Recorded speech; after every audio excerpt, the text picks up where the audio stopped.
Hello and welcome to Monday Morning, where we watch the Sunday morning news show so that you don't have to. I'm Katie Halper. And I'm Maté. Thank you so much for being here. Great to start the week with you and some of the most corrupt people on corporate TV, including this week, a really nasty appearance by the devil himself, Benjamin Netanyahu, which unfortunately we're going to play because it's important we hear from our global president, our global leader. Yeah, exactly. Yeah. Our official, our unofficial president. Yeah. Our Führer. Mein Führer. So thank you for being here. Our website again is usefulidiospodcast.com. Go there to support the show and get bonus content. And let's kick it off with our weekly recap from Meet the Depressed. Good Sunday morning. A fragile ceasefire is holding in the Middle East this morning as negotiations continue between the United States and Iran, despite the two sides exchanging fire earlier in the week. After these strikes, is the ceasefire with Iran still on? Yeah, it is. They trifled with us today. We blew them away.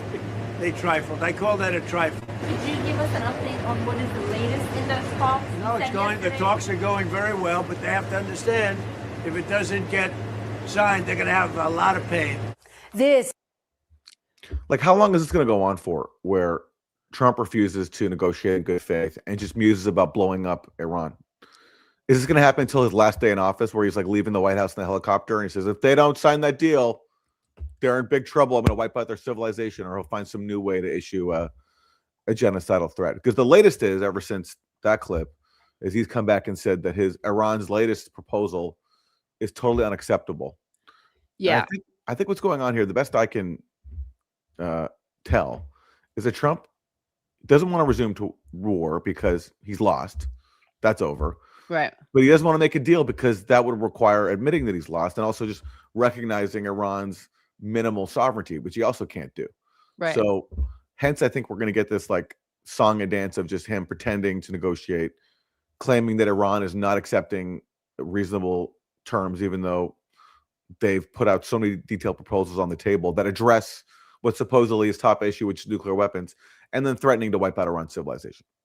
Yeah, it's really hard to even do shows on this, honestly, because it's so fast moving with Trump. But it's such meaningless fast movingness. It's just his ridiculous commentary and flip flopping about it. I do like that he shared with us that he learned a new word, trifle. And it kind of reminds me of the affordability thing when he's like, I've developed this concept of affordability, more or less. And he's like, I like to call that a trifle, which is to treat something or someone as unimportant. I guess he feels like he's not being taken seriously, despite how serious and respectful he is with the Iranian government. But it's also a dessert typically consisting of plain or sponge cake, often soaked with wine or spirits. So maybe that's also a metaphor for how he's seeing this. And maybe that will inspire some new menu ideas at Mar-a-Lago. Exactly. As part of his intense diplomacy. Yes. With Iran. Sweet diplomacy. Exactly. After a volatile week with President Trump announcing Operation Freedom, a plan to escort international ships through the Strait of Hormuz, the waterway vital to the world's energy supply, before abruptly walking back the plan just 36 hours later. NBC News learning exclusively Saudi Arabia feared the Trump administration's plan could provoke Iran to attack Gulf allies and risk reigniting the conflict. Meanwhile, more of Trump's strategic genius announcing. We had Operation Epic Fury, which was epic F up because it failed to overthrow Iran's government and just got a bunch of U.S. military bases in the region destroyed. Then he launches Operation Freedom, which is to help ships pass through the Strait of Hormuz, which he abandoned after 36 hours because he can't do it. He doesn't have, to quote him, as he told Zelensky in the Oval Office, he doesn't have the cards. He doesn't have the cards. So Operation Freedom became another fail. You're muted, Katie. Reminds me of that amazing George Michael song, Freedom. Yeah, well, unlike... Sometimes the clothes do not make the man. Well, unlike Freedom, which was a chart topper for weeks Right. at the top of the charts. This freedom lasted 36 hours and then was a complete dud. So, True. If only Donald Trump could match the success of George Michael in so many ways. George Michael also, by the way, side note, was a total progressive member of the Communist Party when he was I young, didn't know that. Wow. opponent of the Iraq War, and supporter of the Palestinian cause. I did not know that. I knew that he did really great stuff, like visited children in hospitals and didn't want any like media coverage of it, paid people's debts, and did it all privately. But I do have to see that documentary. Have you seen it? You did, right? Well, there's so many documentaries all right, on there George you go. Michael. Unfortunately, there's, but I've seen them all. Yes, because Okay. yes, I'm a All huge fan. Yeah. Again, what other show do you get this from? Media analysis and documentary reviews and biographical nuggets about George Michael. Now, uncertainty in the Strait of Hormuz is already hitting Americans at the pump. Gas prices topped $4.55 a gallon this week, the highest prices since the conflict began. But President Trump saying those price spikes are temporary. When the war is over, gas will fall down at levels that you've never seen before. You'll be down to where you were, maybe even lower. Wow. You mean prices will come down to where they were before you launched this unprovoked act of aggression against Iran? Wow. Thank you, President Trump. Yeah. We'll be so grateful to you after Operation Epic F-Up comes to an end. And again, when's that going to happen? Like as he's leaving the White House because it's his last day in power.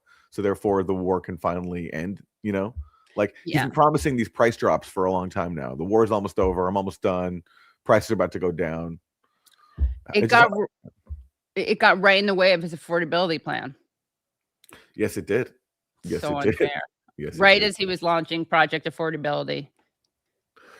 All right. Well, we're in for a treat because we haven't heard from him in a while on the show. UN Ambassador Mike Waltz, he made the rounds on Sunday to defend Trump's regime change war against Iran and tell everyone how great it's going. So here he is. What is happening with negotiations? We heard on Friday Secretary of State Marco Rubio say they expected a response from Iran about this proposal. Why haven't we gotten one? Well, I think part of it is that their leadership has been so devastated and so fractured. We know that Mujtaba, the new Ayatollah, the previous Ayatollah's son, has been severely injured. He's in hiding. He's incredibly difficult to get a hold of, yet the IRGC is still...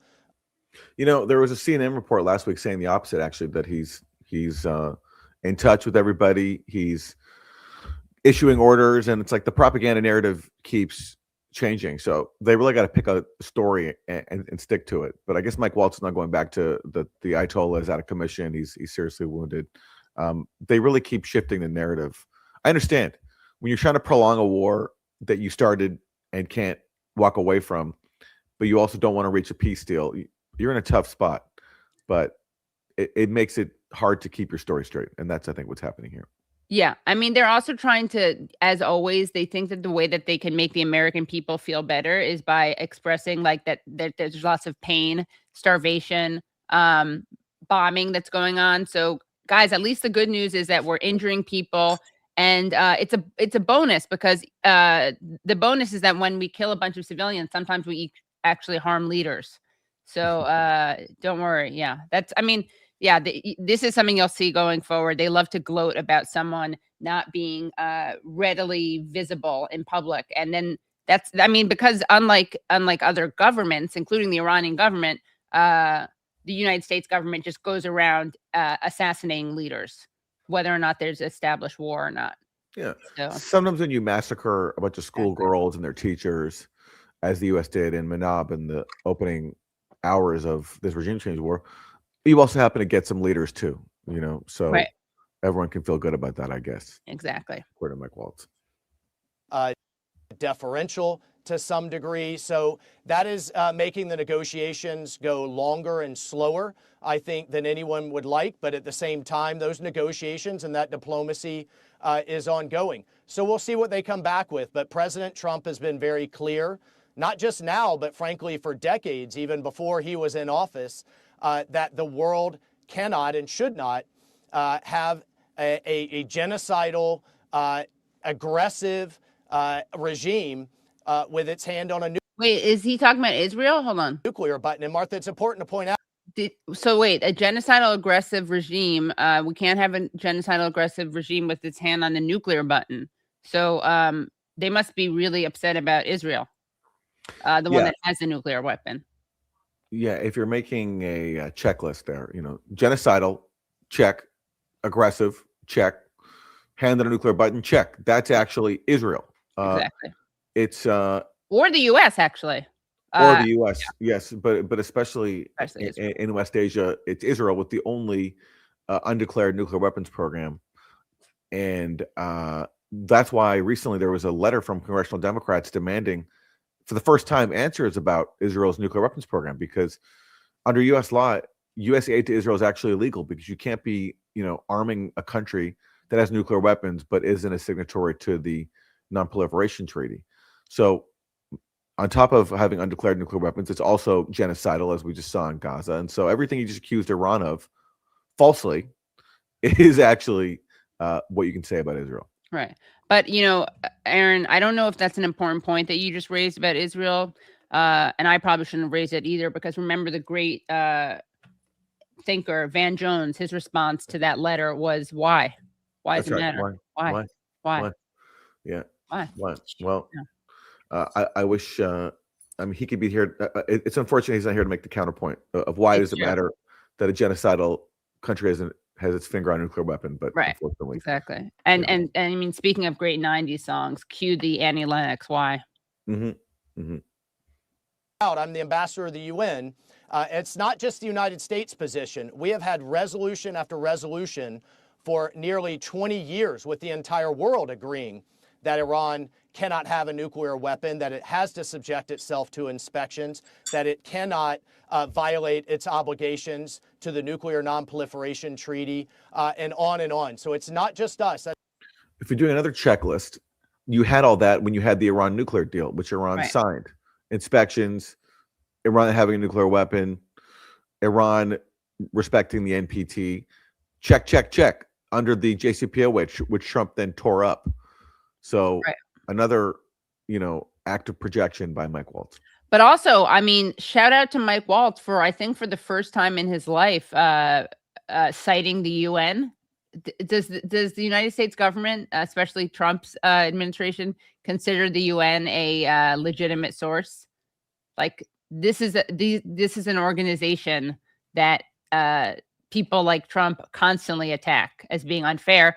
And they also ignore the majority. Like, the U.S. has vetoed 51 UN resolutions related to Palestine, ranging from like the resolution on statehood recognition to ceasefires to halting previous Gaza assaults to condemning illegal settlements.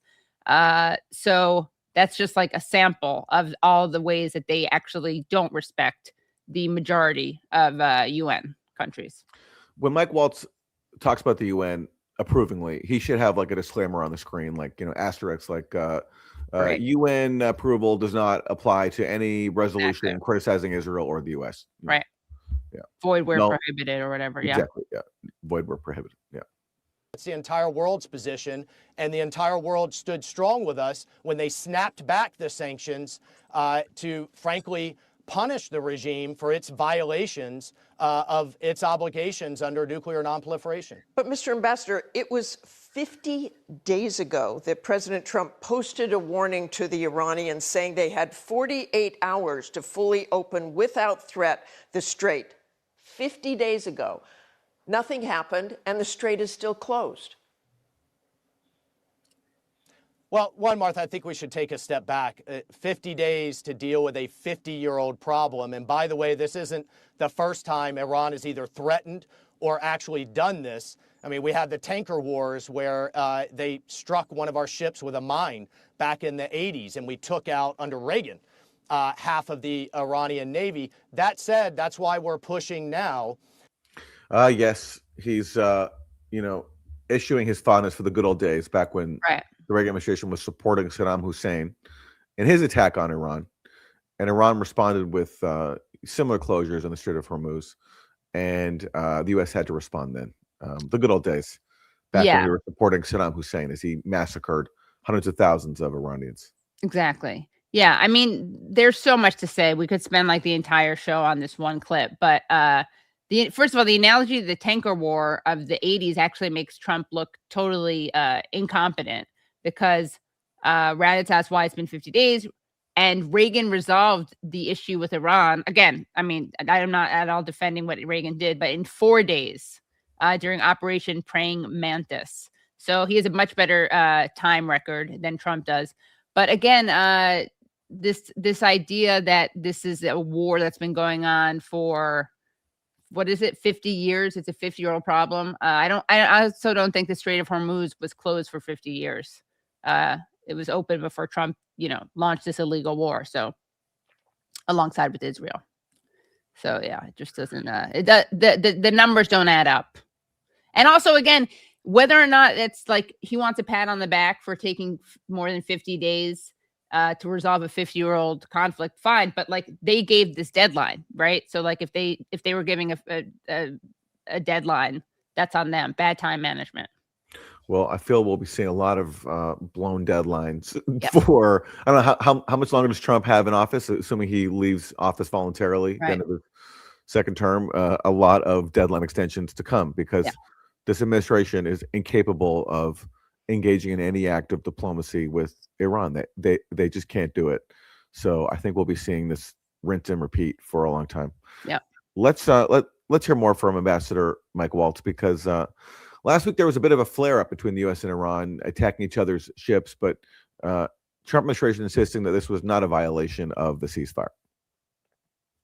Had this week, in addition to the fact, again, that was 50 days ago, he threatened Iran and nothing happened. We've also had now this week an exchange of fire just today, drones going over Kuwait, others over UAE, and you're saying that is not a violation of the ceasefire. How is exchanging live fire with Iran not a violation of a ceasefire? Well, Martha, I've got to push back. Something did happen.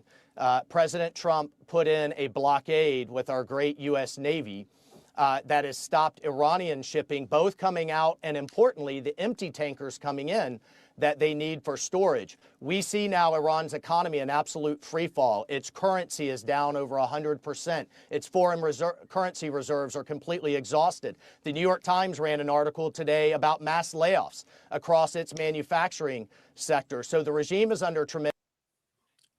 Yay. Mass layoffs. Thank you, President Trump, for causing mass layoffs inside of Iran. Exactly. Makes everyone feel safe that like an Iranian steel worker doesn't have a job today because of you and Benjamin Netanyahu. Like, again, you can just brag about that on corporate TV, and the anchor's like, yep, good, yes, right, yep, sure, exactly, it's good to cause ordinary Iranians to lose their jobs. That's a great thing, right? Yeah. To all the sadists out there watching, you should be very happy. I mean, American people who are suffering economically, or maybe even just don't like seeing a bunch of civilians killed, don't worry. Again, you can sleep well at night knowing that there's a lot of suffering going on. I mean, can you imagine like an Iranian official going on TV and like celebrating the fact that a bunch of people at Spirit Airlines just lost their jobs because of Trump, because Trump raised the price of jet fuel by launching this war on Iran? Can you imagine some, like, Iranians don't celebrate American workers losing their jobs. Iranians are like, if you listen to their officials, like the foreign minister, Arachi, he's like, hey, Americans, like, this is costing you. This is costing your economy. This isn't good. Like, we don't want war. Let's have, that's their message. Not like, you're losing jobs. This is great. Yeah, exactly. But that's like a bipartisan thing. You can just go on TV and celebrate ordinary workers in a foreign country losing their job because Trump wants to overthrow their government. Right. Yes. Yeah. Also, yeah, it's just the rank hypocrisy. And this pressure. And meanwhile, last week, and we covered this on Friday's show, like Pete Hegseth made that video, that cartoonish video, like bragging about how the Trump administration wants $1.5 trillion for the Pentagon, and what a great deal that is for American taxpayers, that they get to pay even more money to the military-industrial complex to make bombs to go kill innocent civilians abroad. I mean, talk about the need for regime change, Yeah. We don't expect a regime that's been obsessed with a nuclear weapon to just give it up freely. It's going to take this type of pressure. But at the same time, to your this is the classic trope of like, having a crush on someone and being like, they're obsessed with me. Yeah, They're exactly. obsessed with me. When it's like Iran's obsessed with a nuclear weapon. Right. They're obsessed, even though they don't have a nuclear weapons program. Right. And we do. According to U.S. intelligence. Like that's Right. the U.S. intelligence consensus. It hasn't changed. Tulsi Right. Gabbard had to admit that recently before Congress. They don't have a nuclear weapons program. You're obsessed with pretending, you, Mike Waltz, and your administration, you're obsessed with pretending that Iran has a nuclear weapon so you can try to overthrow their government, and you fail. Right. Right. Also, like remember they had a fatwa against nuclear weapons. Like, how is that obsessed? Yeah, they're obsessed with not having nuclear weapons. Yeah, To the point exactly. where they have a fatwa against it. Exactly.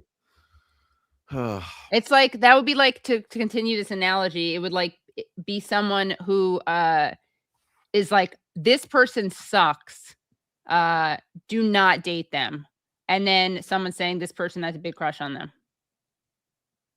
Projection. Very, very, very. It's like to call it childish is like an insult to children. Exactly. Yeah. It's child abuse even saying that. Point on the ceasefire. Look, that's up to President Trump as commander in chief to determine what constitutes a violation, when to go back to military action, or when to continue to give diplomacy a chance. And when the mediators, in this case Pakistan, ask us, head of state to head of state, to give this negotiation another chance before we go back to bombing Iran, then I think that's completely an appropriate choice for President Trump to make. He is putting. What an encouraging message. I know. When someone else asks us, like, not that we even take the initiative, someone else asks us, hey, can you not bomb Iran right now? We say, yeah, we'll give it a chance before we go back to bombing Iran. Like, okay, great. Great. Yeah, Good luck with exactly. that. They're like, we're trying this whole thing called diplomacy. Yeah. We'll let you know how it turns out. These Pakistani guys call this. They're like, hey, can you give this thing called diplomacy a chance? And we're like, well, we'll engage with it before we go back to bombing Iran. Right. Okay. Yeah. And they're just obviously they're not fans of diplomacy. They're just trying to scramble to figure out how to not like lose this thing. But I like it. They should pretend that they're like major peaceniks, and like I think next interview he should just his response should be like all we are saying is give peace a chance. He could show up in like a tie-dye shirt, really embrace the like peace summer '68 aesthetic. All right. William McRaven, he is retired Navy admiral, former commander of JSOC, Joint Special Operations Command. And he's actually kind of a peacenik, at least compared to the Trump administration. Yeah. This is what he says about this whole Iran regime change thing. I want to talk about that. They say that the ceasefire has not been violated. As you look at I see you laughing already, as you look at this situation, and again this morning we've had drones launched from Iran, has the ceasefire been violated? Yeah, well, of course the ceasefire has been violated, Martha. Anytime you have rounds being exchanged, then that's a violation of the ceasefire. Now, I understand Ambassador Waltz's position. At the end of the day, this is about hopefully getting the Iranians to agree to the proposal, and therefore, we want to downplay these exchange of fire.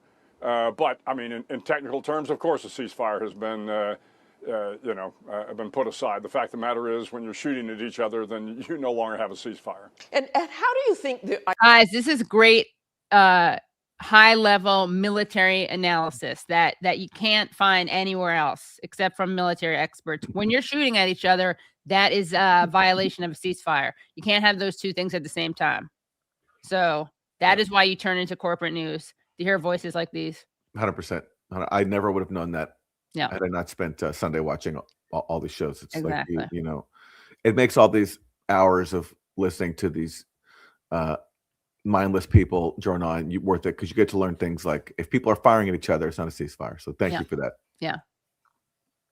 The Iranians are taking this when they see what's happened and, okay, we can keep firing these things. It appears that they are keeping on that.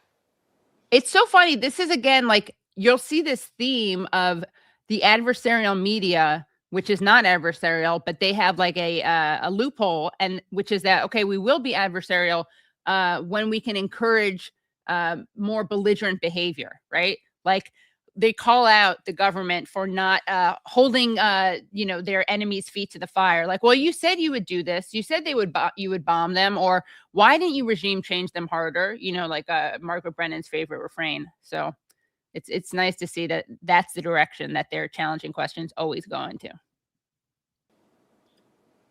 Yeah, well, of course, this is, we're at an interesting point right now.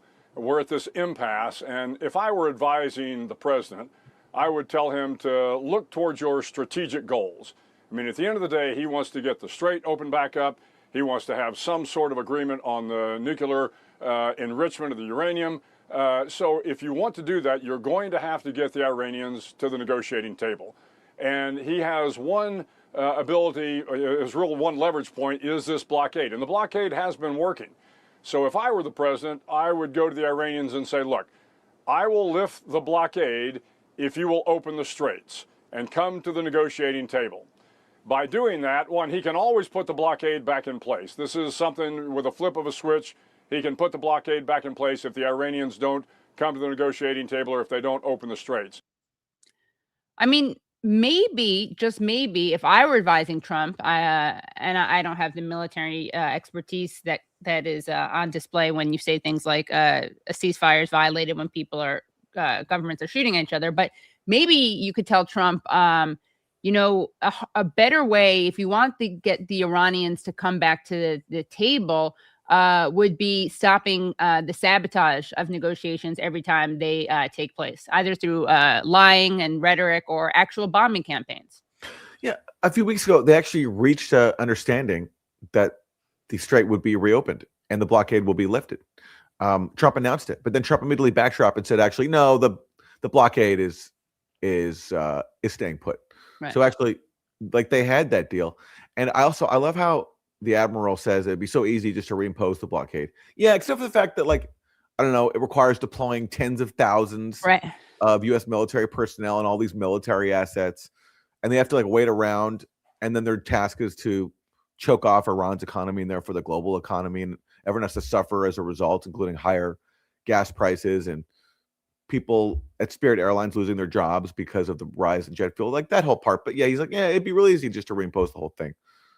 Sure, why not? Yeah. All right. Well, let's turn to another Trump administration principle. We heard earlier from UN Ambassador Mike Waltz. Let's turn to Energy Secretary Chris Wright. The guy who's supposed to be responsible for energy, and I assume as part of your portfolio, you want to care about, like, energy being affordable and accessible to the global economy. Well, not Chris Wright, because he also is engaged in the fan fiction of asserting that Trump is trying to stop a nuclear weapons program that Iran in real life does not actually have. Right. And just to clarify, in terms of the Strait of Hormuz, what is the administration's top priority? Dealing with Iran's nuclear program or reopening the Strait of Hormuz? Well, the top priority is ending Iran's nuclear program. The world simply cannot have a nuclear-armed Iran. They've got nearly 1,000 pounds of 60%. And reminder, they did not have a nuclear armed Iran with the agreement that was torn up by, who was it again? Donald Trump. Just a little history.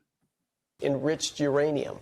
This is close to weapons-grade uranium. There's no commercial or peaceful use of nuclear weapons. They always lie and say they're doing this for their nuclear power industry. Just total nonsense. No, the reason they have that 60% enriched uranium is because, as Katie just said, Trump tore up the Iran nuclear deal and therefore violated U.S. obligations under the deal, which was to offer Iran sanctions relief. So Iran said, the more you impose sanctions on us, we're going to enrich more uranium to give us leverage for you to lift the sanctions. This was Iran's tactic, that, like, if you're going to put sanctions back on us, then we're going to enrich at a higher level to give us leverage to then make a new deal that you'll actually respect. That was Iran's strategy. And you can criticize that strategy if you want to, but they weren't trying to go towards a nuclear weapon. They were trying to show that if you're going to violate the deal, then so can we, and we can enrich at a higher level because you're in violation of your obligations.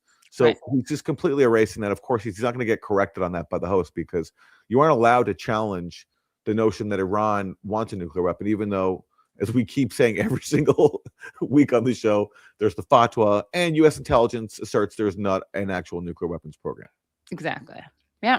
And also, if you're Iran, by the way, right, and you try diplomacy, you say, we do not want to have a nuclear weapons program, and you sign on the dotted line. Like, literally, the first sentence, like the preamble of the JCPOA, the Iran nuclear deal, is it says something like, Iran asserts it does not want and will never have a nuclear weapons program. So Iran signed this on the dotted line. So when you do that, but yet you have a U.S. administration that goes and tears up the deal and reimposes sanctions designed to cripple your economy and overthrow your government, then yeah, it makes sense you're going to want to have leverage. And also, especially when you're constantly being threatened with regime change by Israel, then yeah, it makes sense to have maybe enough enriched uranium that, like, if you get attacked, including with nuclear weapons, you have something you can turn to prevent yourself from going completely extinct.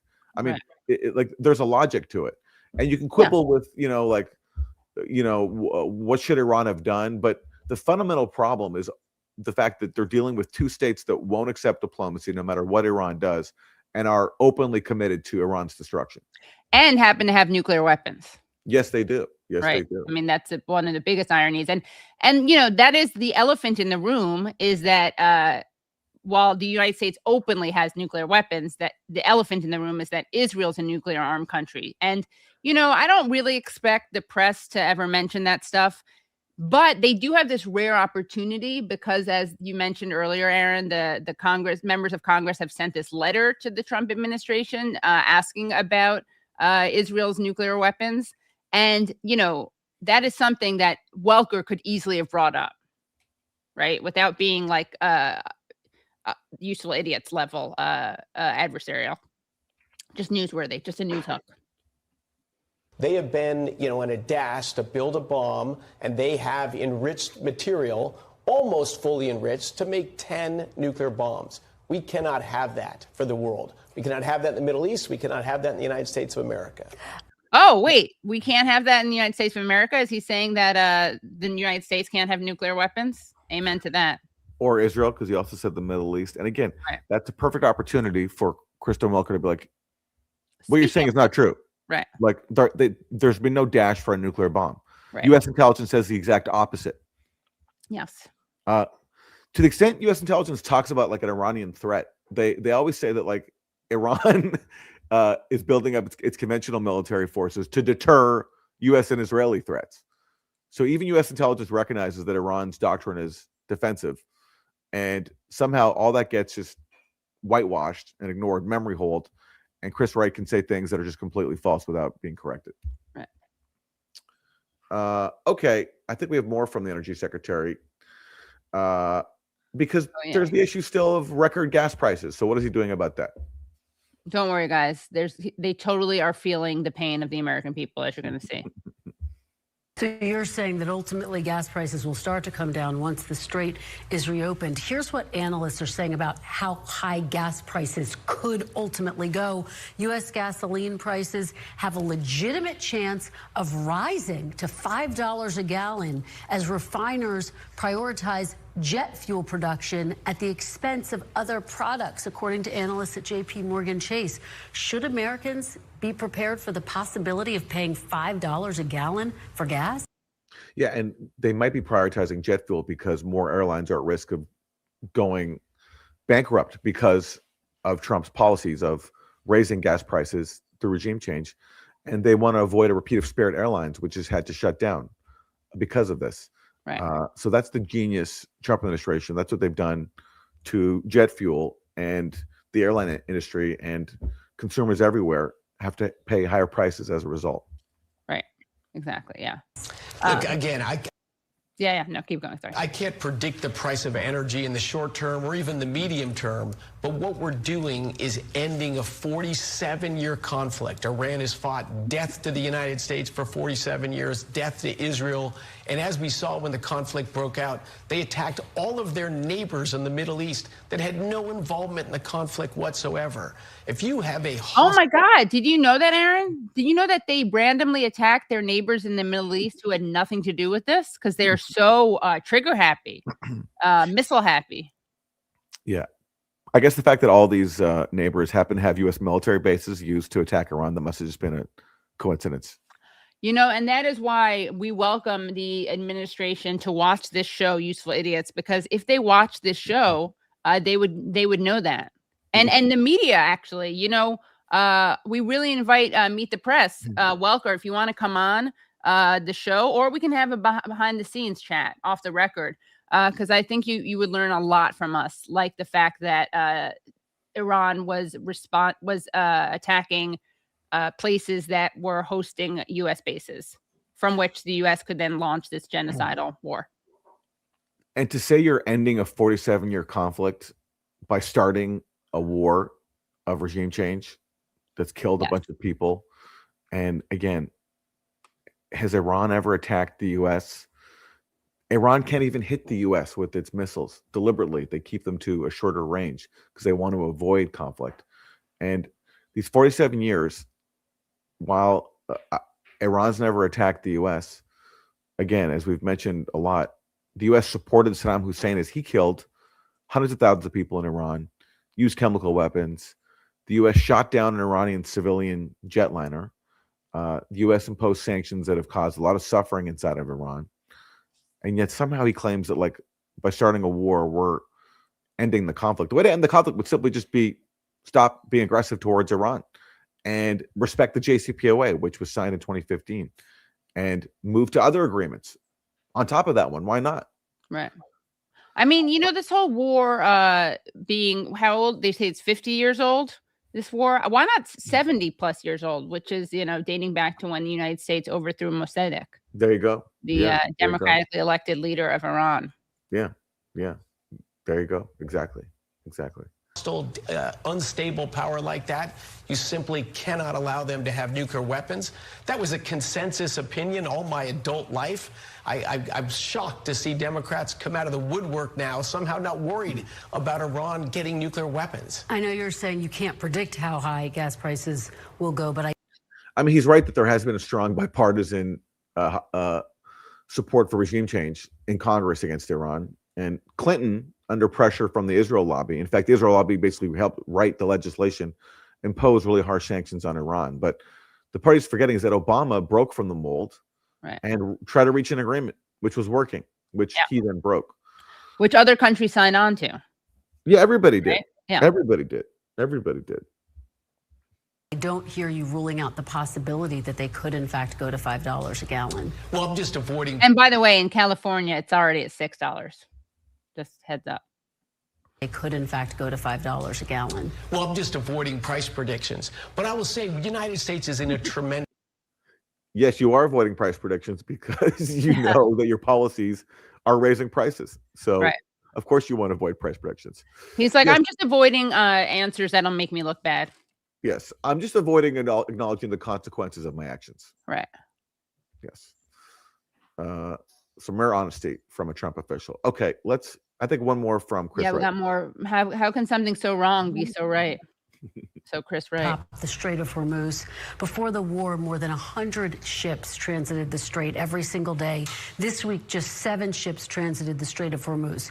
Who is in control of the Strait of Hormuz right now, Mr. Secretary? Well, the United States has a blockade. We are not allowing any ships to come out from Iranian ports or to go into Iranian ports.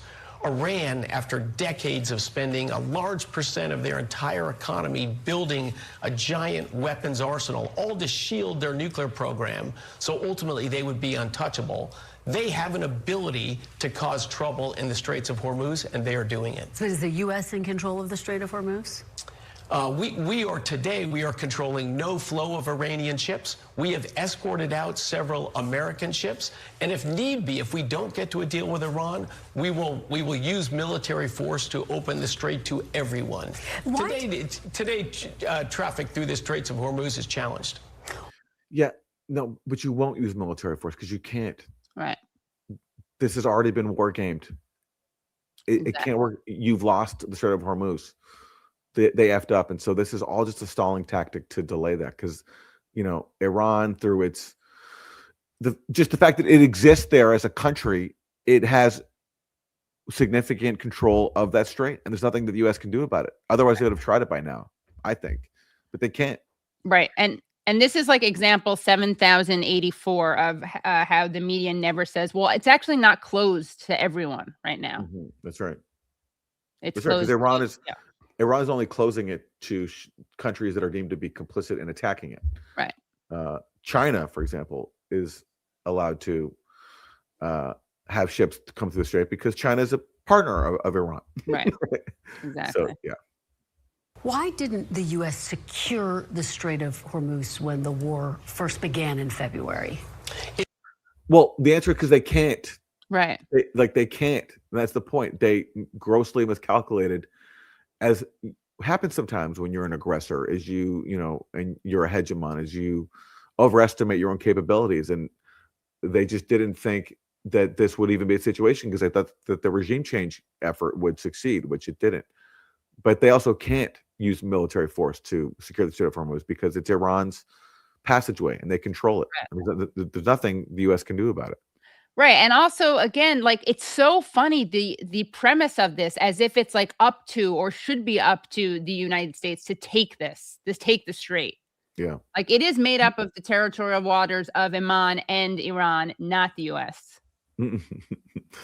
Again, Welker, Ms. Welker, come on the show, or again, off the record discussion. We'll explain this to you. It would be a very awkward discussion. But, hey, like, you don't have to let people lie to you constantly on your show. You could correct them with basic facts. I think that would be a little awkward. All right. Let's hear from another Trump guy. We haven't heard from him in a long time. So his booming voice is always welcome here because it's pretty entertaining. He's a pretty funny guy. Sebastian Gorka, he is a deputy assistant to Trump. And here's his take on how things are going with Iran. We did hear a much shorter time frame at the beginning of this, right? Was this an optimistic take, or how do we reconcile the original timeline with what we're dealing with now? Well, look, there is the ancient aphorism, every plan lasts until first contact with the enemy. But there is a very simple answer to your question. It's so hard for me not to think of James Adomian. James Adomian, a former Useful Idiots guest, really funny comedian. He does an incredible impression of Sebastian Gorka. Once you hear it, it's impossible not to think of it when Sebastian is actually talking. Yeah, I mean, James, if you're watching, I would definitely take advantage of this moment. There's so much good fodder. In fact, I told James the other day, I said, Gorka sounds more like your impersonation of him than he does like himself.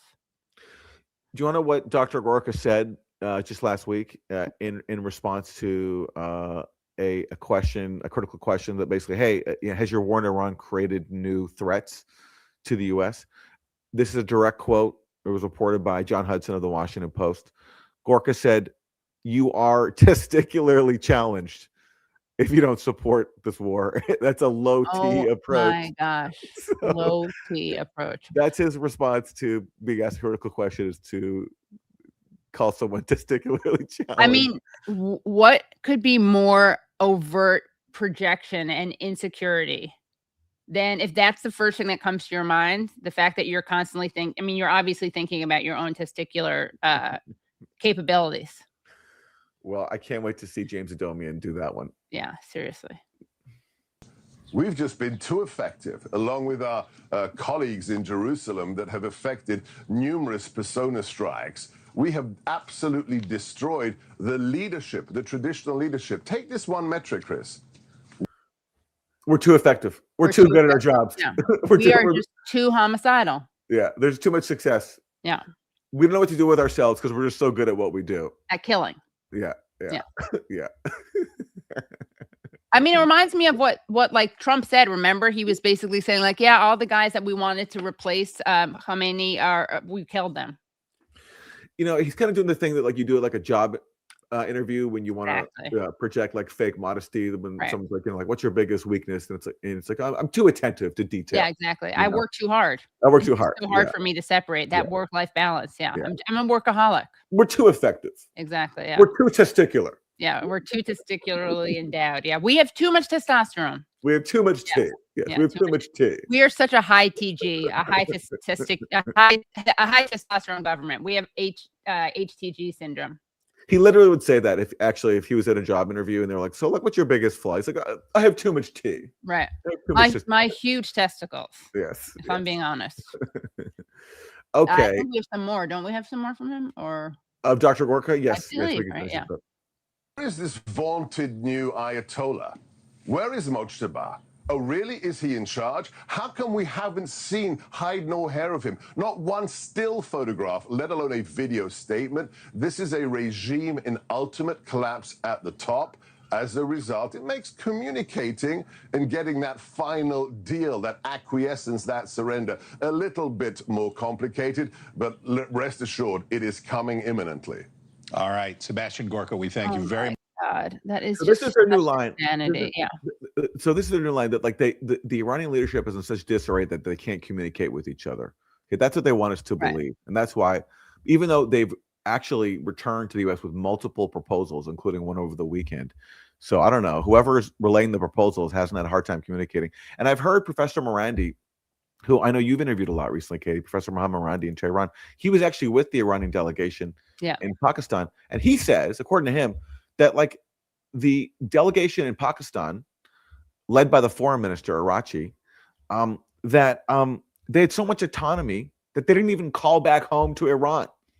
That they didn't even need to communicate because like they were delegated a lot of authority to reach a deal. And that's why they brought like teams of professional people, which is what you have to do if you're serious about diplomacy. Whereas the U.S. just brought Israeli assets, Jared Kushner, Steve Witkoff, and J.D. Vance. Right. And they were constantly calling Bibi.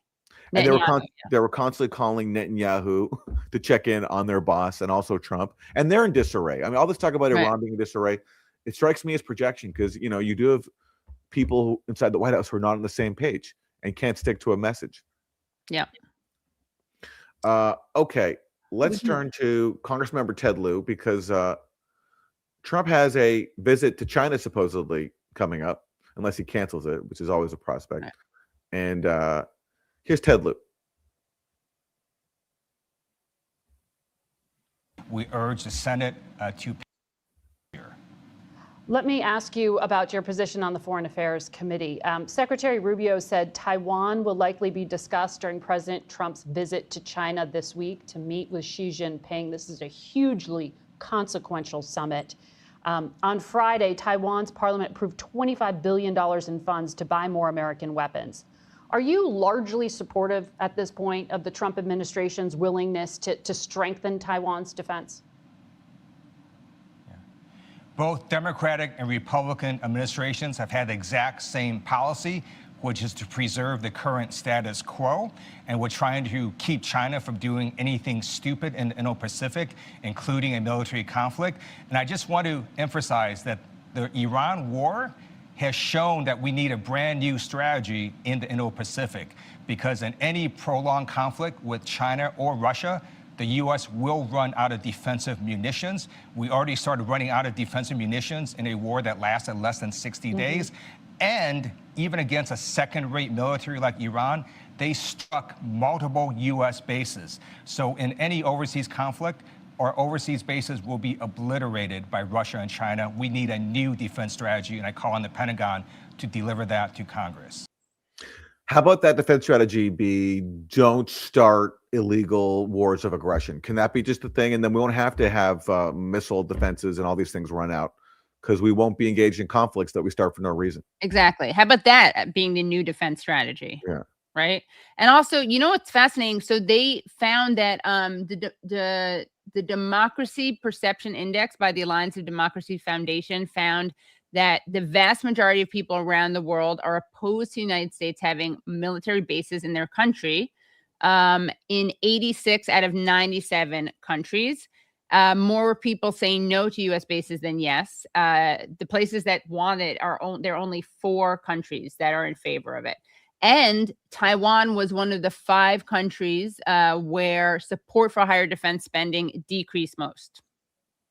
Well, that's a little awkward because, like, if you listen to the rationales for having all these military bases, these U.S. military bases around the world, it's always we have to defend democracy. So if you pay attention to the polls, which don't want the bases, then you have to say we have to ignore democracy in order to defend it.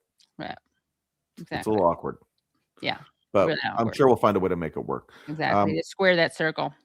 Okay, well, sticking on the issue of Trump's visit to China, let's turn to Senator Bernie Moreno, and then afterwards we're going to hear from fan favorite Cory Booker coming up. But Senator Bernie Moreno has ahead of Trump visiting China, where the goal is to have friendly ties and good relations, maybe make some deals.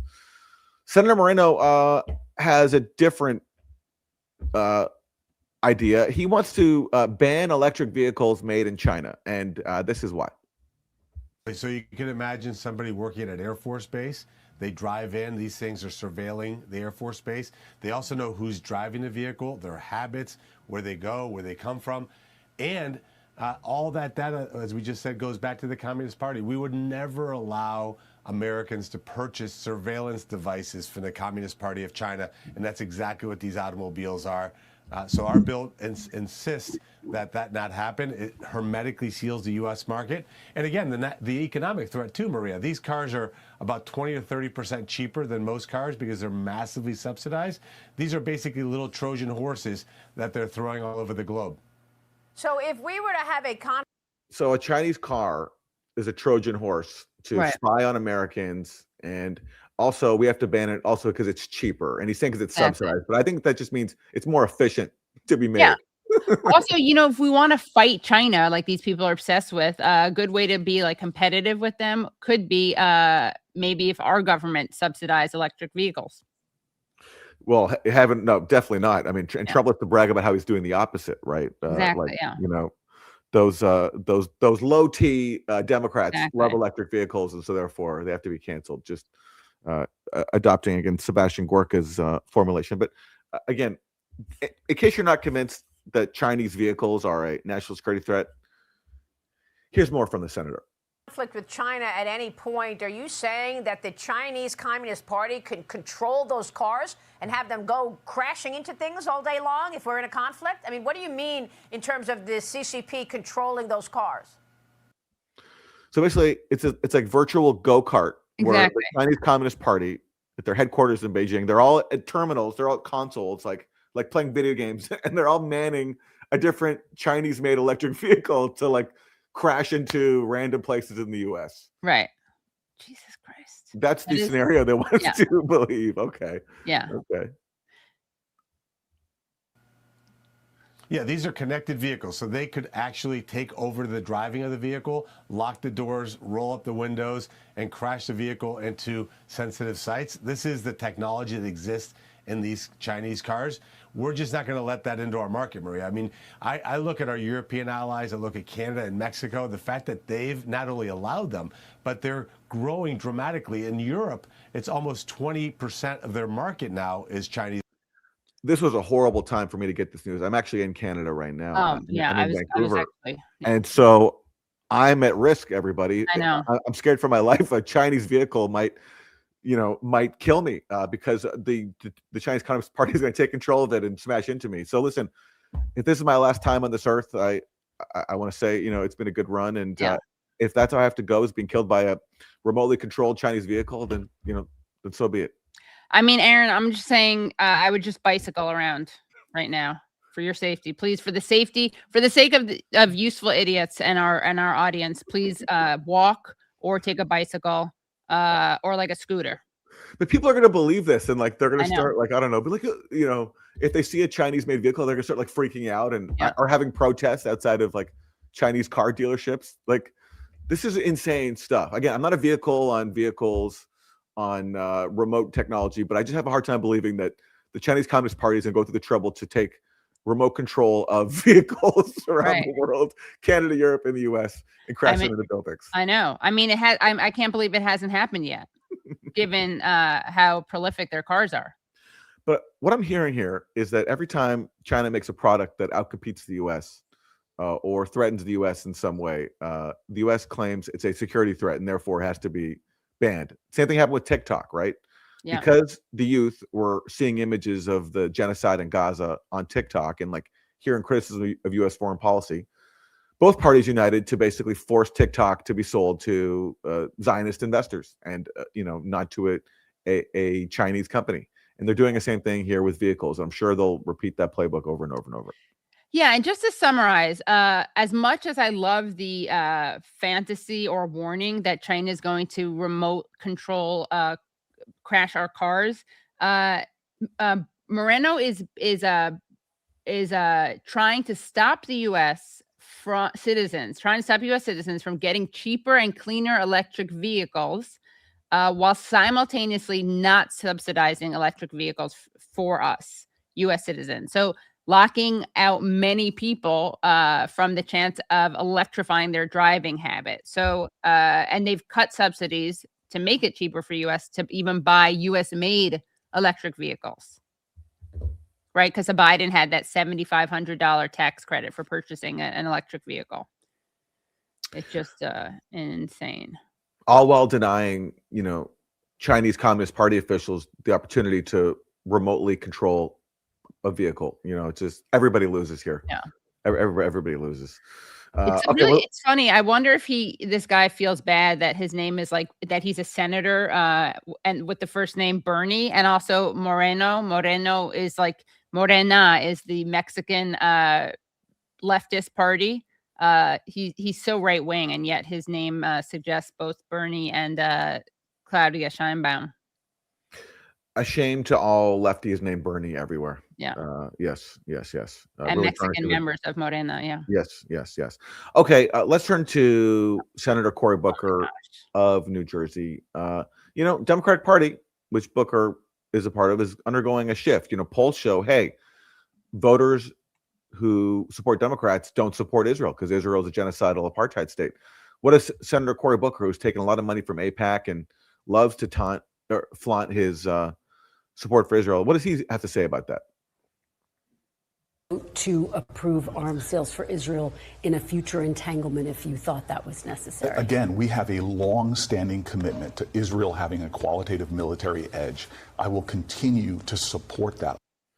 So basically, yeah, I am going to be supporting voting for Israel's weapons. I would like to send them more weapons so they can do things like, for instance, what did they do this weekend? They just killed 51 people in Lebanon on Saturday alone. So that's the military edge he would like them to have. Yes. And good luck with that, Cory Booker. If you want to, run for president one day, it's just not going to be a tenable position, I don't think, inside your own party. Right. Because people have seen enough. That's what happens when you commit a genocide for more than 2 years and you just slaughter tens of thousands of people in a concentration camp, and you expand your aggression to Lebanon and Iran, and you're widely seen as being not only genocidal, but the cause of economic problems at home because you help entangle the U.S. in so many foreign wars. So I don't know. Politically, I don't understand why people like Cory Booker would continue to stick to this position, but I guess that's what AIPAC can do for you. Right. Yeah. I wonder. Remember, Cory Booker had this imaginary friend T-Bone. I don't remember that. Oh, okay. Yeah. Well, he had a really wonderful friend T-Bone that he would always talk about when talking about his leadership in Newark. He was definitely an imaginary friend. He told the story a million times and it wasn't actually true, but I think he should just cite T-Bone, the wisdom of T-Bone, if he gets any pushback on this. All right. Well, let's turn now finally to oh my gosh, to Cory Booker's inspiration. Yes. To the man who Cory Booker wants to continue giving a military edge to. Yes. And we'll listen to this person for as much as we can, although just a trigger warning, it's very unpleasant. Yeah. But, he is unfortunately the guy that people like Cory Booker and Donald Trump love to arm and help support as he commits mass murder. And that's Benjamin Netanyahu. And he went on 60 Minutes, which really should be called 60 Minutes of Israeli State Television, because that's what CBS News, which produces 60 Minutes has become under the leadership of Barry Weiss and the Ellisons, and to the point where Barry Weiss and Netanyahu like text each other because they're such good buddies. And Barry Weiss is a self-described Zionist fanatic, so of course they're going to give a friendly interview to Benjamin Netanyahu. And he went on 60 Minutes and talked about a lot of things. Here he is about what he sees coming ahead in the war on Iran. Or with Iran over, and if it isn't, who will decide when it is? I think it accomplished a great deal, but it's not over because there's still nuclear material, enriched uranium that has to be taken out of Iran. There's still enrichment sites that have to be dismantled. There's still proxies that Iran supports. There are ballistic missiles that they still want to produce. Now, we've degraded a lot of it, but all of that is still there, and there's work to be done. How do you envision? There's work to be done by U.S. soldiers who will fight the war on my behalf.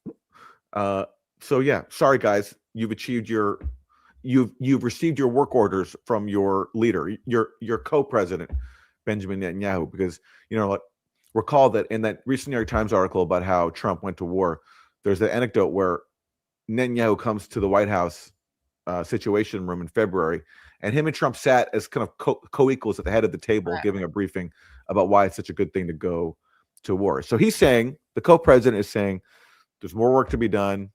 The enriched uranium has to be seized, and Iran still has ballistic missiles. Yeah, they have a lot of them, actually. In fact, last week, the Washington Post came out with a story that, contrary to U.S. claims, Iran's retained the bulk of its military capacity. So Netanyahu is saying that because of that, this war is not over. Exactly. The highly enriched uranium will be removed from Iran. You go in and you take it out. With what? Special forces from Israel, special forces from the United States? Well, I'm not going to talk about military means, but what President Trump has said to me, I want to go in there. And I think it can be done physically. That's not the problem. If you have an agreement and you go in and you take it out, why not? That's the best way. What if there isn't an agreement? Can it be taken out by force? Well, you're going to ask me these questions. I'm going to dodge them because I'm not going to talk about our military possibilities, plans, or anything of the kind. And I'm just trying to get at how long is it going to take to achieve that aim? I'm not going to give a timetable to it, but I'm going to say that's a terrifically important mission. And I'm just going to ask how long it's going to take, because that's the most critical question I can ask. Right. Not what right do you have to attack Iran? Why are you not in The Hague right now because you're an indicted war criminal? You're an indicted war criminal. But how long is it going to take for you to achieve your goals? That's as far as I can go on Barry Weiss's CBS News. Yeah. I mean, this show should honestly be called 60 Hours because it's such torture watching it.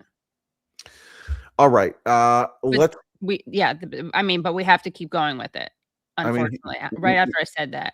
Sorry. He is, after all, the co-president. So let's hear more from Benjamin Netanyahu. I mentioned that report in the New York Times about how Netanyahu sold Trump on a quick regime change in Iran. Everything was going to go great. That didn't work out. So here he is being asked about that. New York Times reports as follows. Quote, in the Situation Room on February 11th, Mr. Netanyahu made a hard sell, suggesting that Iran was ripe for regime change and expressing the belief that a joint U.S.-Israeli mission could finally bring an end to the Islamic Republic. Is that correct? No, that's actually incorrect, because... In what ways is it incorrect? It's incorrect in the sense that I said, oh, well, it's guaranteed, we can do it, and so on. In the confines of that conversation, you noted the uncertainty. Not only did I note it, we both agreed, that there was both uncertainty and risk involved. And I remember that I said, and he said, that there's danger in action, in taking action, but there's greater danger in not taking action. And continuing what the New York Times reported, quote, Mr. Netanyahu and his team outlined. There's greater danger in not launching a war of aggression that killed thousands of people, blown up the world economy over a nuclear weapons program that doesn't exist. Because there's danger in letting Iran exist as a functioning state, according to Netanyahu. Because why? Iran deters Israeli aggression. And that's why it has to go. And that's why it's a danger in in his eyes. I mean, he's right. He's actually telling the truth, because it is a danger to his political career to not be fomenting war. Yeah, it's true. As long as he's in a war, he has a better shot of staying in office. But also, it's like, he also his ultra fanatic cabinet wants to steal more Palestinian land in the West Bank and, raise Gaza some more, maybe steal some more territory in Lebanon, Syria. And if Iran exists, it's a danger. Yeah, it is. To all those Greater plans. Israel project. Yeah. So therefore, let's just go and blow up the whole world. It is so, how they talk so much about how Putin, this is only the first stop, Ukraine, right, on his imperialist march towards more territory, something for which there's no evidence. It's so interesting. Nobody ever uses that kind of language to describe what Israel is actually doing now. It's not a projection or prediction. They're doing it now. And you never hear anything about territorial expansion.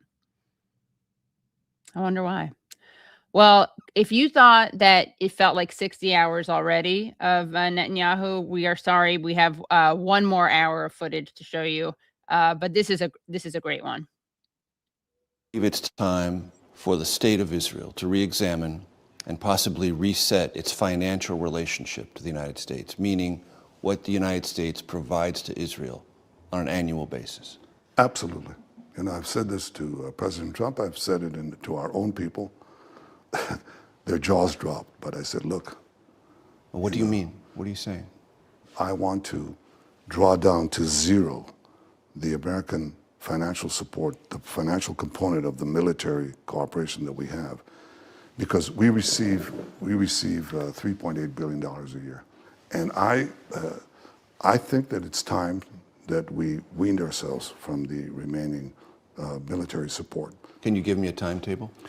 I said, let's start now and do it over the next decade, over the next 10 years. But I want to start now. I don't want to wait for the next Congress. I want to start now.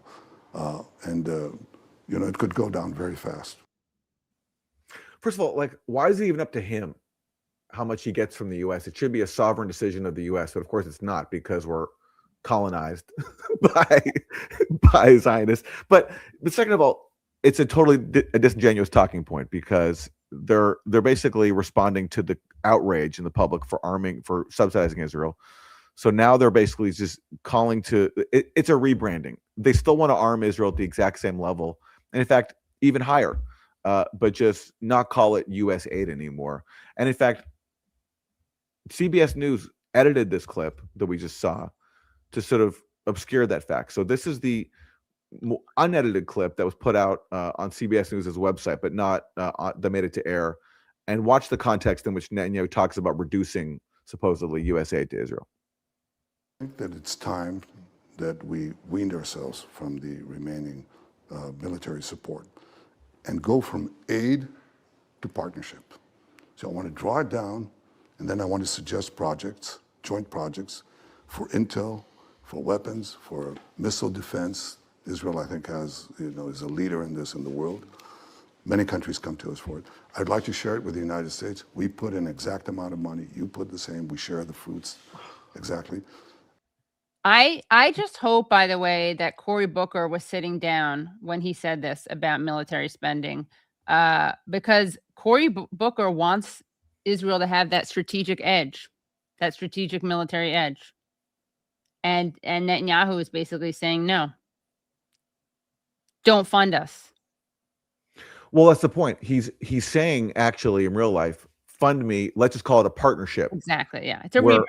I'm going to continue to get your money and your support, but we'll just call it a partnership. Now we're like partners rather than you giving me aid. So, Right. This is the best that they can come up with. Let's not call it aid anymore. Let's call it a partnership. And it'll be so wonderful as we continue to flood Israel with all the weapons in the world to go and slaughter defenseless people. That's essentially what he's saying. It's simply just a rebranding exercise.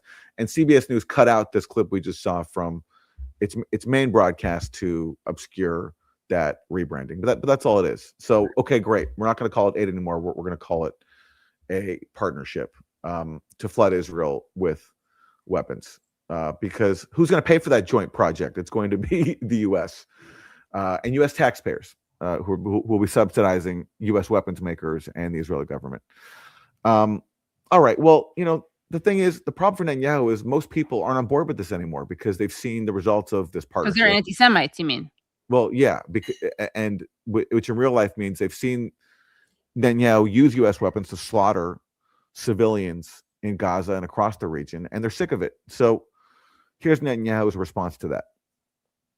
Just in American politics, the prime minister is keenly aware of declining support for Israel. According to a recent Pew survey, 60% of U.S. adults reported having an unfavorable view of Israel, up nearly 20 points in 4 years. One of the big reasons? The war in Gaza, where according to the Hamas-run Gaza Health Ministry, Hamas run, remember, guys? It reminds me so much of whenever they give stats from Israel and they say the Likud run. No, they never do that. more than 70,000 people have been killed. That includes civilians as well as Hamas terrorists. Why did Netanyahu that? attribute. Oh, yeah. I mean, that is such a despicable framing. It's really disgraceful. Did they distinguish that the deaths on October 7th included more than 200 soldiers? And again, it's not even a fair comparison because in Gaza, you're talking about people resisting military occupation and living under military occupation. In Israel on October 7th, you're talking about soldiers who were enforcing an occupation. Yeah. So, it's not even a fair comparison, but it's true that distinction is never made. It's always, and of course, the number of people killed in Gaza is exponentially higher than October 7th.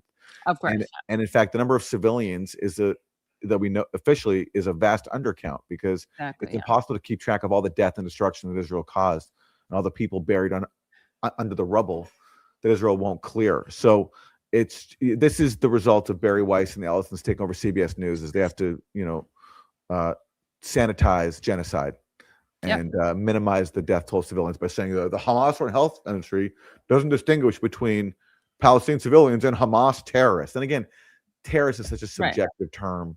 They would never say, Israeli terrorists. Of course not. And even like as you were saying, there's an undercount and classified intelligence from May. This is according to 972. So this is about last May, not this recent way. So which means that it's even higher death toll. But Israel believed it had killed some 8,900 militants, quote unquote, in its attacks on Gaza, indicating a proportion of civilian slaughter with few parallels in modern warfare. So this is an incredibly high civilian count, and they predict they assess that 83% of those killed were civilians. 83%. So, I mean, do you think Barry Weiss injected that into the script? Yes, 100%. Right. Yeah. She's like, if you want to mention anyone killed, you have to mention Hamas and call them terrorists. Yeah. Just as she interfered with that story about foreign nationals tortured at an El Salvador prison and spiked that story and then was forced to re-air it as it was. Of course, she interfered in this one too. And, I'm sure it was her who got on her friend Benjamin Netanyahu for this friendly sit down. We're almost done with the clip of him. Let's just finish it up because it's painful to listen to him, but it's important to hear because of its implications. So this is Netanyahu's response. Reputational harm to Israel almost entirely to social media, which he calls the eighth front of the war. It's this. Oh, this my is yours, God. right? Mm-hmm. You're not immune either, because you can penetrate this. This is your phone, right? Yeah, you're not immune either because I can spy on it. Yeah, exactly. Right. Have you heard of Pegasus? Yeah, because I have spyware that we developed to spy on people like you, especially journalists. Although CBS News is probably there's probably an exemption inside U.S. military headquarters for who they spy on. Like CBS News is good. I mean, they're essentially state media for us anyway, so we don't have to keep them in line. Exactly. Yeah. I got Barry on speed dial, so.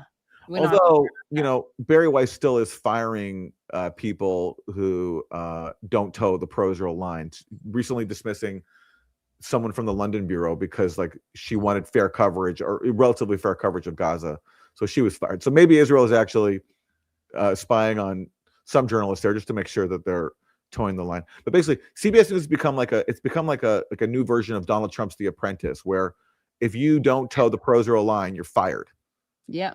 It's so now if you're a journalist at CBS News, you're kind of like a contestant on a reality show where the only criteria for winning for job preservation is serving Israel. Exactly. Machine, you can penetrate this little instrument, and you can say about Major Garrett anything you want, and I can paint you as a monster. No, you can't actually. I mean, you can say anything that you want about Major Garrett, and you can paint him as a monster, but you don't have the evidence of his overseeing a genocide. So it's not quite as effective when you don't have genocide that social media can point to. And if Major Garrett had any dignity, rather than let himself be used as like Netanyahu's fake little thought experiment, right? It's actually no. Well, you can't say that I committed a genocide because I didn't, whereas Exactly. you did, Right? And you've been indicted for war crimes. I Right. haven't. Exactly. Yeah. That's one difference between us. Right. Instead, Major Garrett's like, oh yes, good Oh, point. yeah, Yes, good anyone point, could yeah. say anything about me, or could accuse me of, or could indict me at the ICC for war crimes. Yes, good point. Good He point. loves prop work, Netanyahu. He loves a prop. He loves a good prop. He has a phone. He likes his poster board that he makes about Iran's nuclear weapon that doesn't exist. Yeah, it is disgusting. Social media, you know why social media is able to malign Netanyahu is because it literally captures footage of the genocide. If I say it often enough people will believe it. No, they won't believe it. Again, if you said Major Garrett is a genocidal monster, no matter how many times you say it, people won't believe it. What makes it believable is that Israel actually is doing that. You believe Israel is at risk of losing this war on that social media front. And this is particularly, I believe, important in America for younger Americans, Republican and Democrat, scrolling through images, and they would use words like barbaric in Gaza and in Lebanon. Israel is. They would use words like barbaric in Gaza and Lebanon because they're seeing images of shredded civilians, destroyed homes, medical workers being executed and buried, and they've seen the worst horrors in the world. Yes, they would use words like barbaric because it's accurate. They're describing what they're seeing. And these people are painting as if some sort of perception problem, like they're being manipulated by the algorithm and so forth. It's so gross. It's so.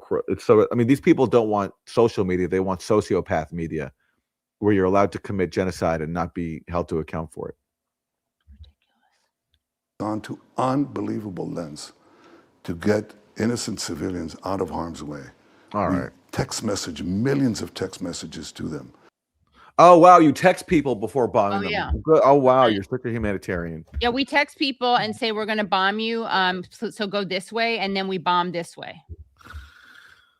All right. Well, it is. I mean, it is ridiculous. It is so. There have been so many complete communication blackouts in Gaza. So if any of the calls or texts were made in those periods, all of those calls and texts were worthless since the people of Gaza couldn't even access them. But again, I think we have to play a little bit more just to. And to one point, even if you do text someone before destroying their home or their hospital, yeah. Okay, we're supposed to credit you, right? You know, we text them about the war crimes we commit. Yeah, like great job. Or they drop these flyers saying like evacuate to some like new zone that we're trying to ethnically cleanse you to. Right. Anyway. Yeah, it's a good idea. They could just not bomb them if they really want to. Let's hear a little more, but then we got to call it with this guy because I think it's enough. Make millions of phone calls to them, pamphlets, leaflets, you name it, okay?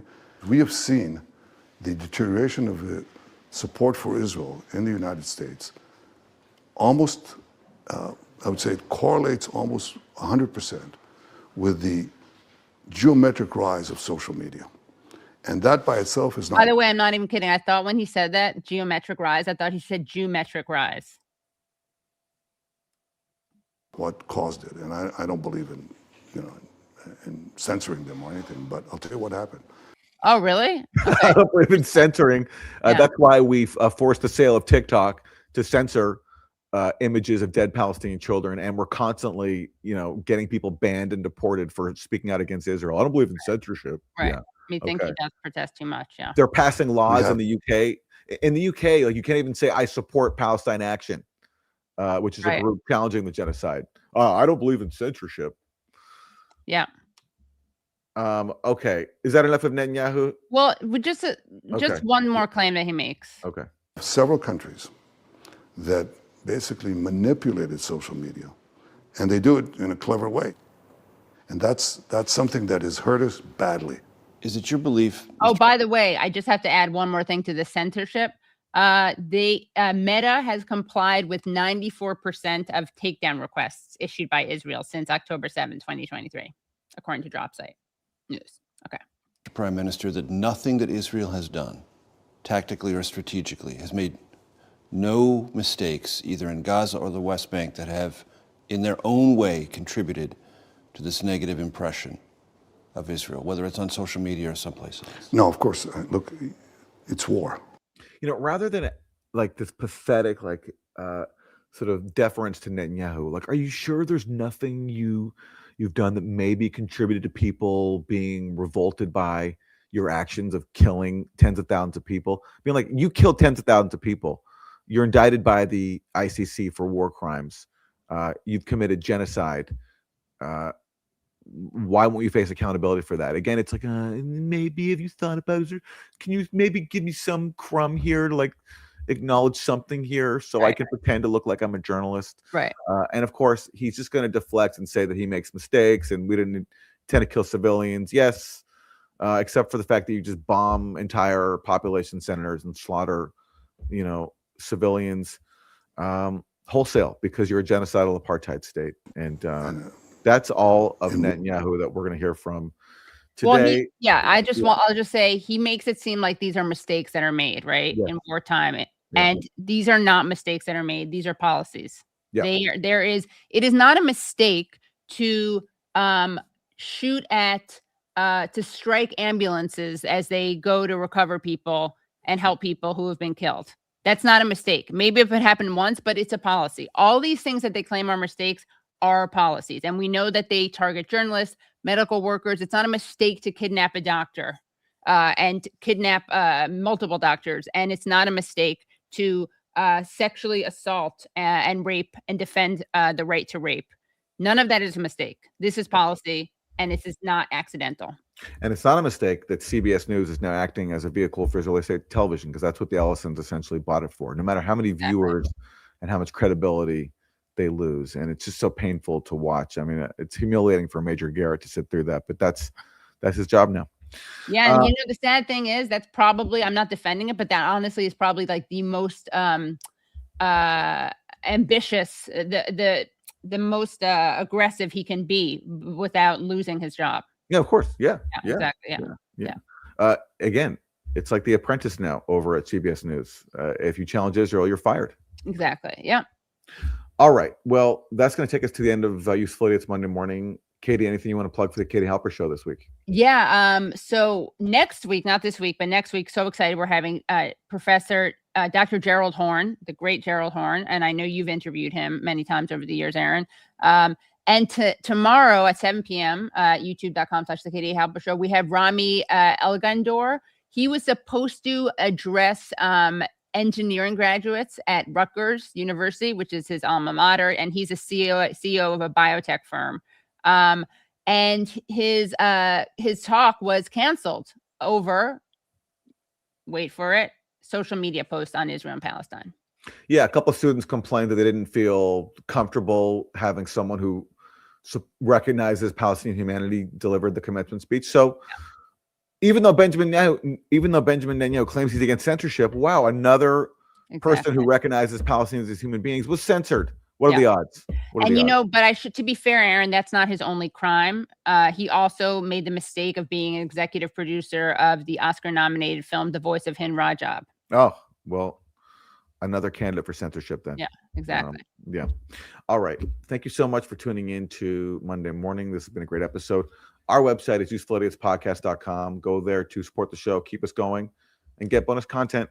Thanks for watching Monday Morning. We'll see you next time. And if you haven't already, you better like it. Thanks for watching. Bye, guys.